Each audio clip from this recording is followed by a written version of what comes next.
But J. Cole never left. This is what I be saying. J. Cole never left who he was. He never changed who he was. What do you mean get back to who he was? He never left who he was. He dropped a diss track on Kendrick, took a shot, and then deleted it and apologized about it.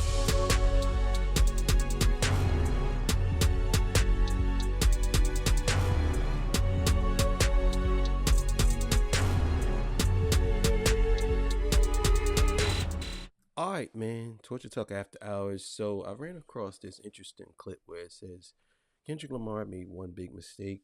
Got one thing wrong. And I want to see what they're talking about.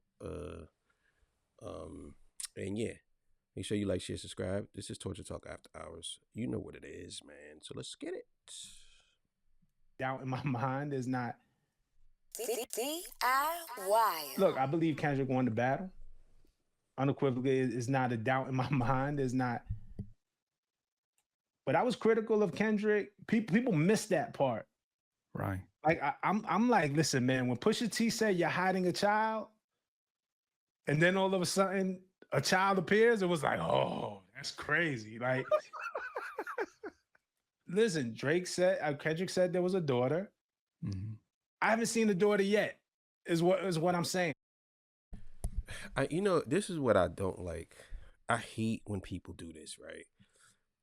So because another artist did something and something appeared, now this artist, if he says something, has to appear, right?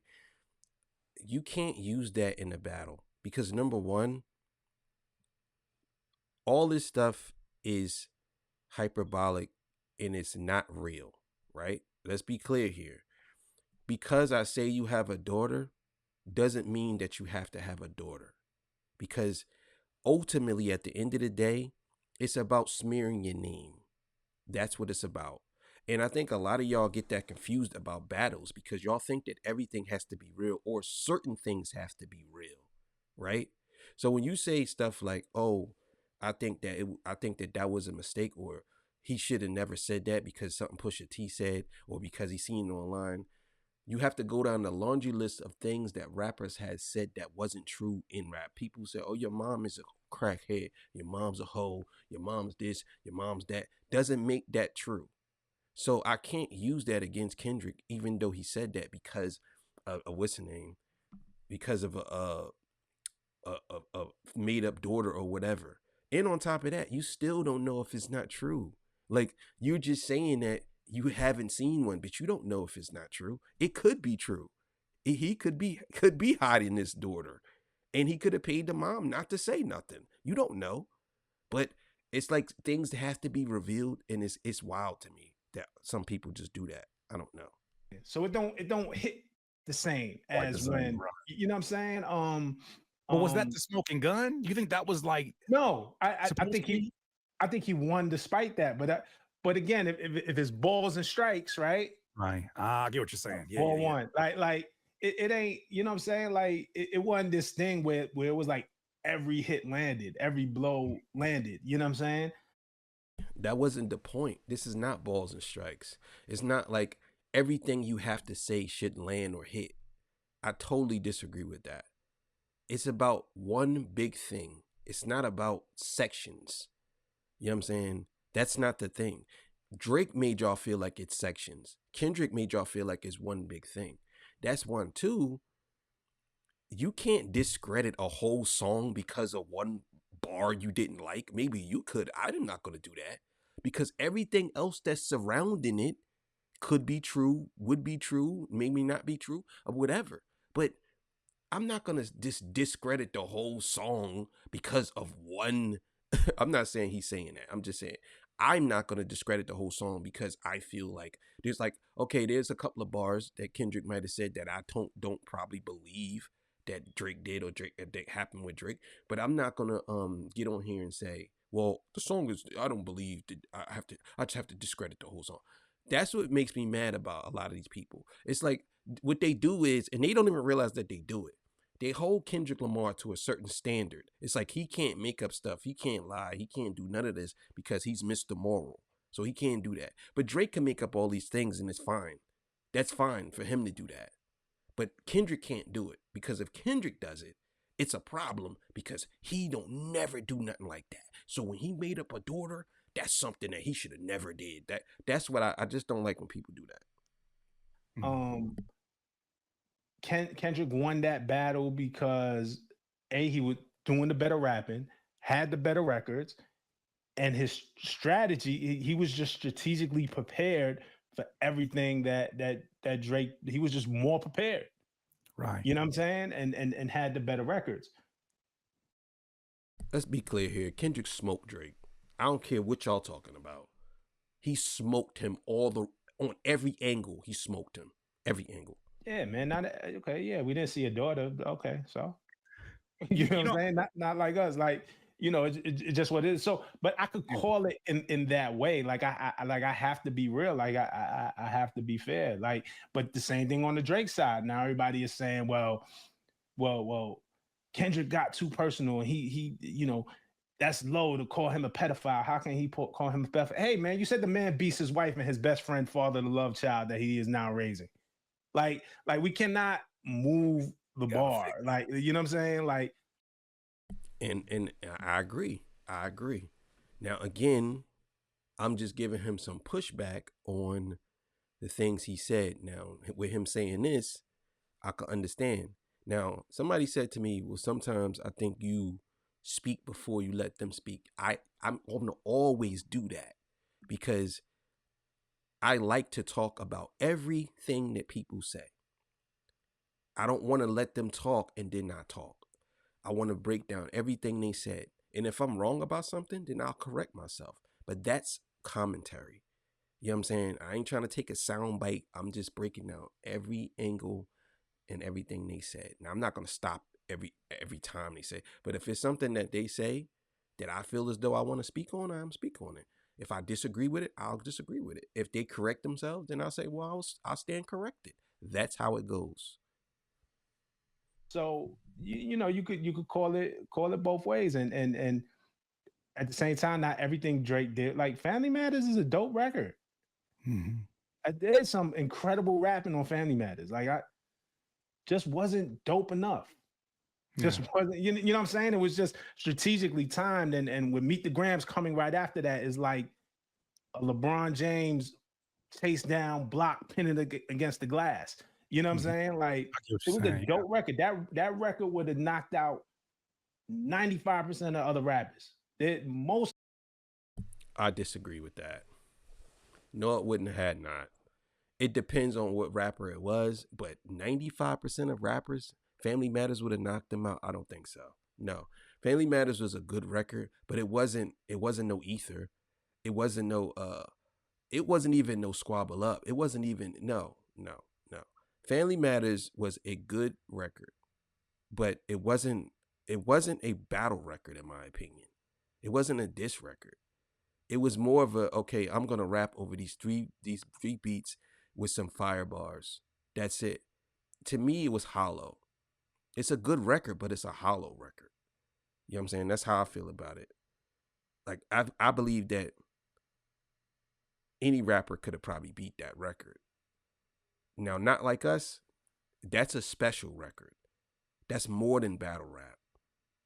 That's like, okay, this right here, no, this is memorable. This is something that you can't beat. I don't think no rapper could beat Not Like Us. Not at all. So let's get it. Other rappers could not come back or would not have a response for Family Matters. It's a tough fucking record. Just wasn't good enough for the moment and for the guy that you were up against.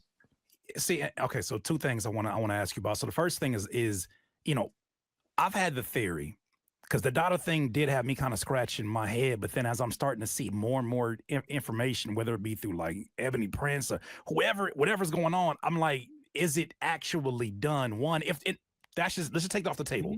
Mm-hmm. When I started seeing the reaction specifically of women who I'm assuming had a certain vision of the avatar that Drake represents, when I listen to that verse, if I think about it as an artist, metaphorically, I started making a connection between that being him, more so, less about exposing the daughter and more so exposing the character of the person that's battling.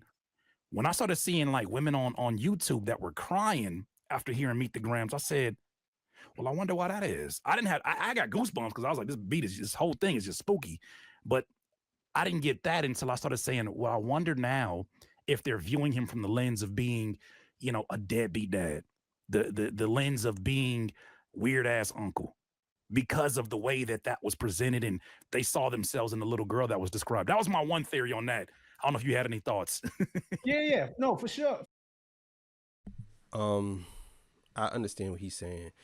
As far as Meet the Grams go, I think that that's the best diss pen to paper, if you ask me. Not like us is the biggest, but Meet the Grams to me is the one that actually crushed Drake's confidence. Because know how I know? Because he constantly still talks about it. He's still talking about it. So that's my theory on that. I think that it was Meet the Grams that actually really got to Drake. It had to, because he in all the other songs he just touched the surface. Meet the Grams, he really cut him deep. Whether we want to say the daughter was fake or not, he cut him real deep. And you try to laugh it off by not, because you want to really cry, but yeah, he really cut him deep on that joint. For sure, absolutely. It is tearing down his character the same way Drake tried to tear down Kendrick's character, the same way KRS tried to tear down MC Shan's character, the same way. Drake never really tried to. Well, I mean, the only thing we could say is he said that Kendrick beats on his wife, and he like. I mean, I guess he right about that. He did try to. In Family Matters, he did try to. In Family Matters, he did try to tear down his character, because if you listen to the first verse, he definitely did try to tear down his character. Yes, he did. He's right about that. Nas tear down Jay's character, because that's a lot of what you know. Yo, you're ugly. Women rejected you. This is what Nas was saying about Jay. Oh, this is where your insecurity stands from. You think girls because of your looks. Negro, please. Like, you know what I'm saying? Like, I remember that. Like, yeah. You see what I'm saying? Like, we also have to stop acting like this is something new. Like rap battles are the dozens. It is tearing you down, tearing down your character, tearing down the public persona. You know, Cannabis Against LL. I read the book that you rap and you sniff coke and your kids, and this is what Cannabis was saying to LL. Like, this is what it is. It's tearing down one's character. So yeah, from that degree, less about the daughter, probably more about tearing down who he is, and maybe there is a daughter. My point was this: it's like when Pusha T said it, we seen his son right away. So the impact of that just hits harder than you telling me there's a daughter, and then we don't see a daughter, and then also. But you also got to take into consideration that if Pusha T, who is a low-level rapper compared to Kendrick, not low-level as in low-level lyrics, but a lower-level MC. A lower-level MC,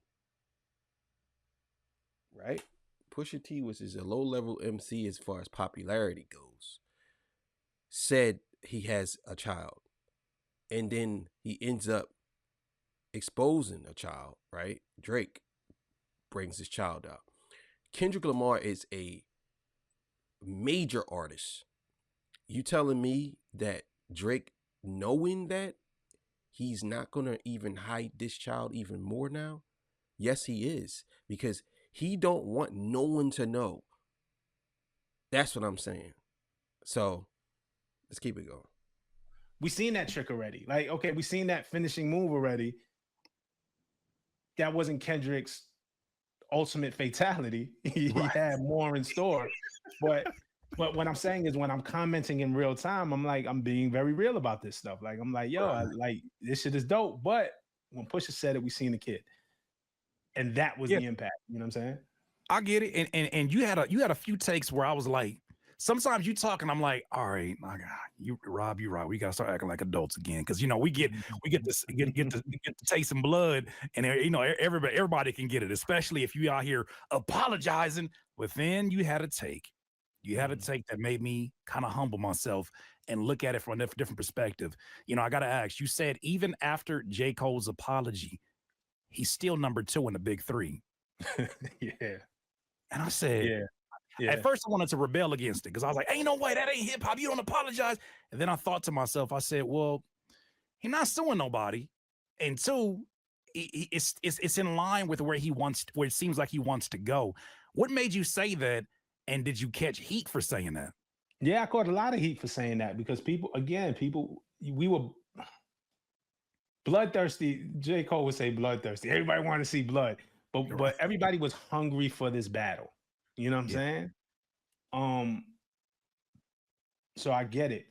But if we're being real, first of all, once Drake and Kendrick started going at it, there's no room for a pause, a 3-way. You didn't want to hear, once you heard once Cole dropped 7-minute drill, it's like, yo, his heart's not in it.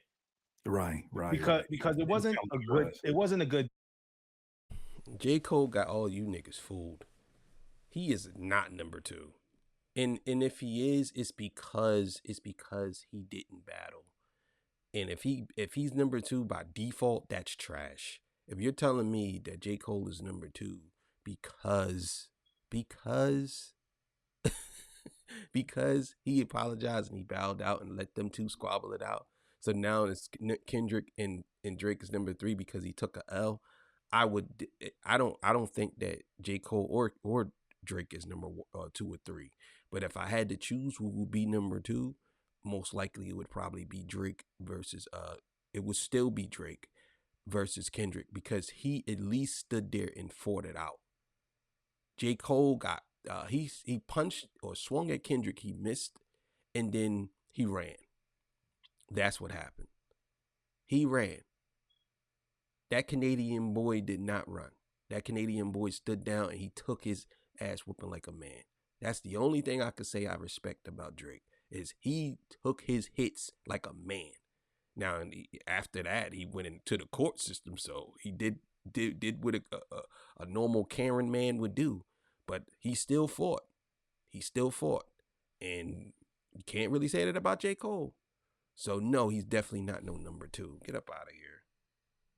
I know Cole didn't believe that To Pimp a Butterfly was whack. He was recycling a lot of Jay-Z bars that Jay threw at Nas. Like it didn't feel like Cole's diss. It kind of felt like this is the diss record that I have to put out.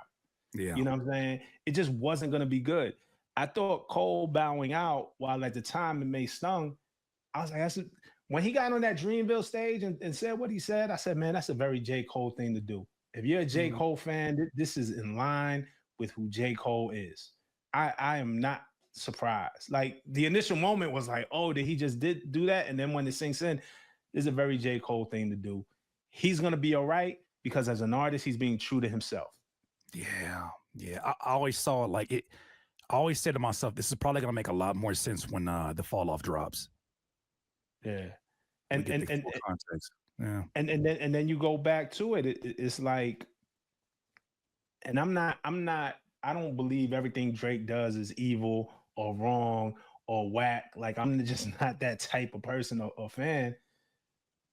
But there has been a spiral. Like, I like the 100 gigs. When he did 100 gigs, I said, do more of this. Remind people of why they loved you.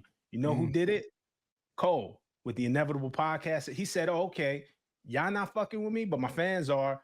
I'm going to make my own podcast series. We're going to have our own private chat where I'm just going to take the people that love me and hold them closer and just super serve them and remind.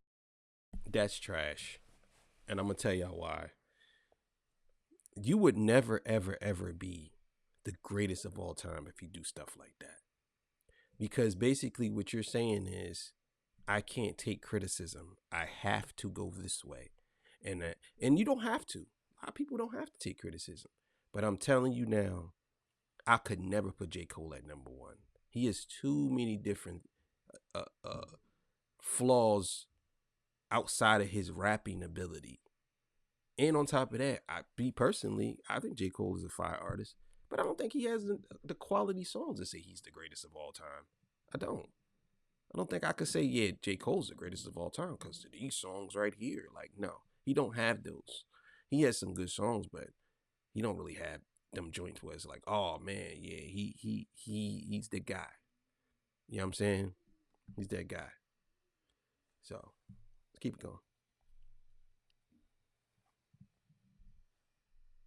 My fans why they love me. I'm gonna do a garden concert, and then I'm gonna do $1. I'm gonna sell 2014 tickets for $1 to remind you of what those Dollar in the Dream concerts were. I'm gonna invite y'all to the rehearsal. Like, you know what I'm saying? Like, he did very J. Cole things and got back to who he was. And Drake did things that we have to be critical of. Like, the lawsuit isn't it. In my opinion, like dog, like this lawsuit is, you know, and I get it, and it's like, well, he's up against UMG, and why are we defending UMG, bruh? If you knew that you were going to renegotiate with UMG, why engage in a battle in the first place? If you were worried about leverage, that is a brand risk that you don't take when you're that concerned about the renegotiation. Yeah. But then what your fans tell us every day, and the narrative that's being spun is you're still the top streaming Spotify artist. You stream more than anybody. So despite losing this battle, if your numbers are still the top numbers, that means the revenue you bring in is still the top revenue you bring in. So is your leverage, I don't know why that balloon went off. So is your leverage really hurt?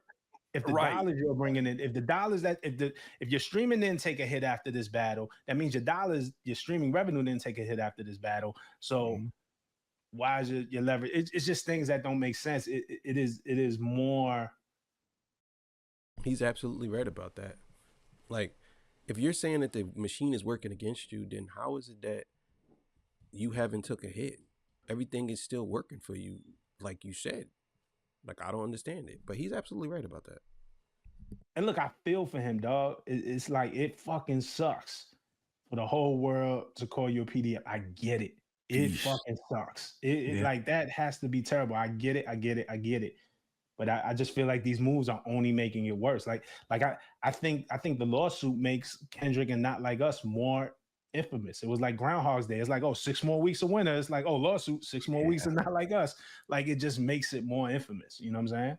Because how do you describe that in the future and not say, hey, this song is crazy, but did it make somebody put a lawsuit against their label? Yeah. So I just think it was a bad move. I think, and again, me trying to be compassionate and empathetic, I get how being under that pressure could have you making some bad moves. But kudos to the guy who despite all of that says, you know what I'm gonna do with all this pressure, me being J. Cole, I'm gonna get back to who I was. I'm gonna censor myself. And yeah, I'm gonna take a hit, but I'm gonna get back to being who I was. And everybody got a part to play. Back to yours. But J. Cole never left. This is what I be saying. J. Cole never left who he was. He never changed who he was. What do you mean get back to who he was? He never left who he was. He dropped a diss track on Kendrick, took a shot, and then deleted it and apologized about it. Like, no, he never left who he was. He took all these shots at all these other people who wasn't capable of coming at him. Now he's out here basically taking down songs because it's Kendrick. It's like, oh, that's I feel it in my soul. I knew I shouldn't have did that. No, you knew you was gonna get smoked too. That's what happened. He was gonna smoke both of y'all. He was ready for both of y'all. He literally said it to Big 3. It's just Big Me. So it means he talking about you and Drake. And then in Euphoria, he basically said, yeah, it's YNW Melly. I mean, listen, bro, he was going to get both of y'all out of here. Let's be clear. So I get it though. Let's keep it going. Easy, classic. Well, it's even bigger than the battle for this. I mean, this is a staple interview, man. This is one of those interviews where everything from the color correction to the way that it was framed, pacing of the questions, it just feels iconic. And this is one of those moments where when you think about an artist's career, there's no way they don't try to redo this in the biopic, right? This is a crucial moment because of where he was at also too, and where you were at. You know, your Kendrick Lamar interview is one of the best long form convos that is out there. What stood out to you the most in that conversation that still sticks with you? It was just a conversation between two guys.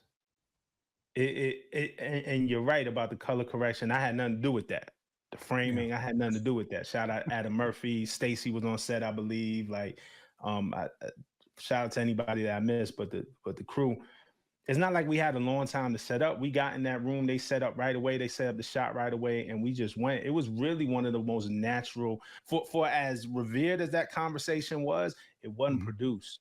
Don't it be like that too? Don't it be just like that? The ones you go overboard for be the ones that end up being duds. Yeah, it wasn't no. I never seen nothing wrong with the interview. I thought the interview was magnificent. I never seen nothing wrong with it. I don't care about color correction and all that. Oh, it has to be more. I don't care about that. The interview was great. It looked good too to me. It looked natural. You know what I'm saying? But yeah, we gonna end that there. Yeah, man. Don't get me wrong. I respect these people's opinion. I just like to get pushback on certain things. And yeah, man. I respect Rob Martin. I think he really does his thing, man. You know what I'm saying? He's one of my favorite, actually. And then DIY, you already know. I like him too. So look, man, thank y'all for joining me. I appreciate y'all. Y'all have yourself a good evening. I'm out of here, man. Torture Talk after hours. See y'all. Peace. Bye.